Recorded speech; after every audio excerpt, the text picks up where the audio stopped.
মাটি সুস্থ থাকলে আপনার সব ফসলও সুস্থ থাকবে। নিম পাতা আমাদের দেশে আছে, ওই নিম পাতা দিয়া গোলায় যদি আপনার স্বেচ্ছা গোলায় দেয় গুণ দিলেও কমে।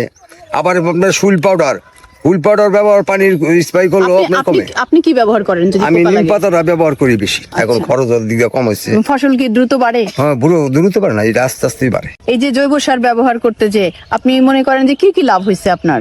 আমার জৈব সারে লাভ করলে আপনার কীটনাশক সারে আপনার রাশিয়ান সার আপনার যে দাম, এই দামের অনুযায়ী আপনার আমি 1 বস্তা রাশিয়ান সার দিয়া টিএসপি দিয়া আপনার আমি জৈব সার কিনতে পারবো মনে করেন যে এরকম 10 বস্তার গুণ। তো আমার ওই জমিনটা আমি হালাইলে আপনার রাশিয়ান সারের আমার কোনো প্রয়োজনই পড়ে না। তাই আমার দেখা যেতেছে আপনার এই রাশিয়ান সার কিনলে আপনার বহুত টাকা লাগবে প্রায় 40,000। এটা আমার এই সিজনে আমি শেষ করবো। জৈব সার আমি বেশি না দিলে তারপর খেতে হবে না। 1 বছর আপনার রাশিয়ান সার 40,000 টাকা কিনতে তো এই জায়গায় আমার 10,000 টাকা এই গোবর সারে হয়েছে জৈব সার হয়ে যেতেছে। সারের টাকাটা বাইচে যায়, সারের টাকা বাঁচলে আমার এটা খরচ কম হয়। খরচ কম হইলে আপনার এই দিক দাগ গয়ে যায়। আর কীটনাশক ওটাও লাগছে না? না, কীটনাশক না দিলে তো আমাদের অনেক ভালো। কীটনাশকের যে দাম, আমরা নিম পাতার পয়সা লাগে না।